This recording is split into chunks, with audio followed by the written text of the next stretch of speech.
Sir Yang, ano yan?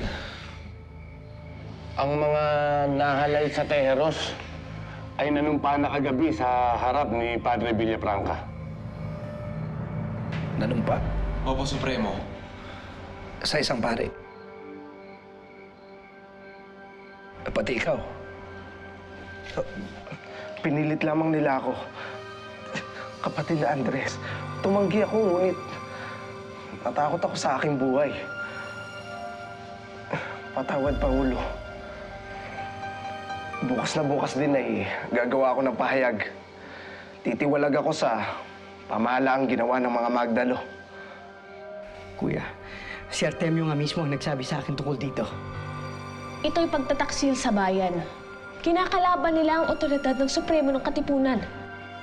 Maaari rin nilang sabihin na sinusunod lang nila ang naganap na eleksyon sa Tejeros. Kung ganoon nga, bakit hindi ka nila isinama sa panunumpa, Kuya? Di ba't isa ka rin sa mga nahalal? Ito isang pagtataksil.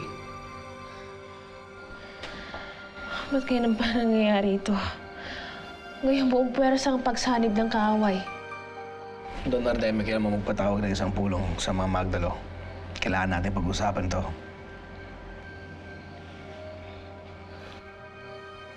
Kuya, baka kailangan na nating bumalik sa Morong.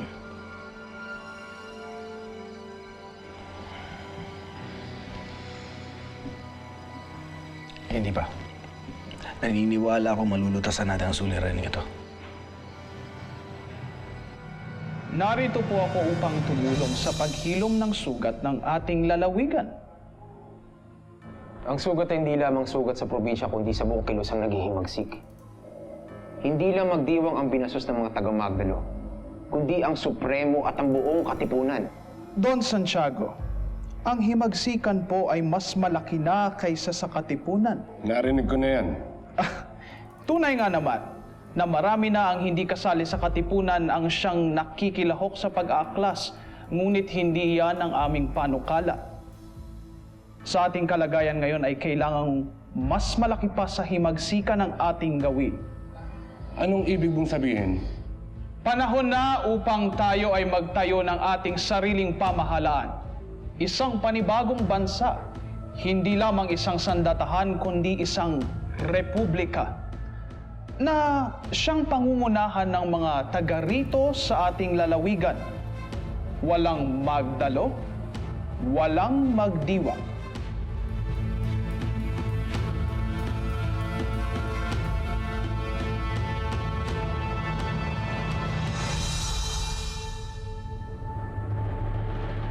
Bakit kaya wala pa sila, Andres? Darating din yan.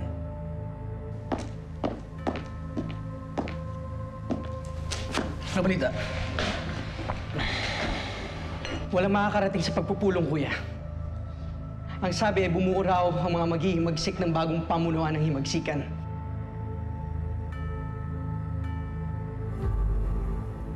Sino-sino sila? Halos silang lahat, Kuya. Anong ibig mo sabihin? Pati ang ating mga kapanalig sa Magdiwang ay sumama na rin sa Magdalo.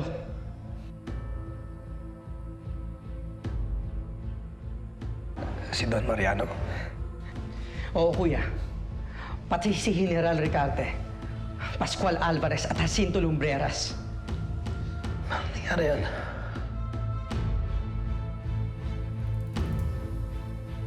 Pumunta ako dito upang mamagitan sa sigalot ng Magdiwat at Magdalo, tapos... Kuya, nakabuklod na sila laban sa akin.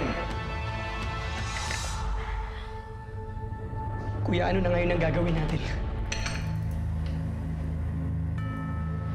Kuya, bumalik na lamang tayo sa Morong.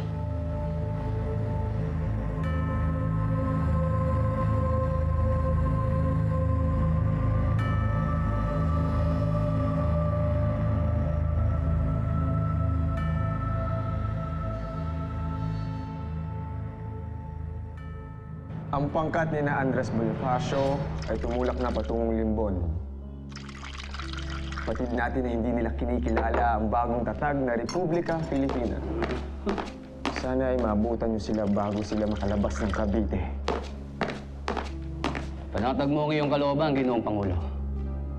Dahil walang dapat ipangamba ang bagong tatag ng Republika Filipina.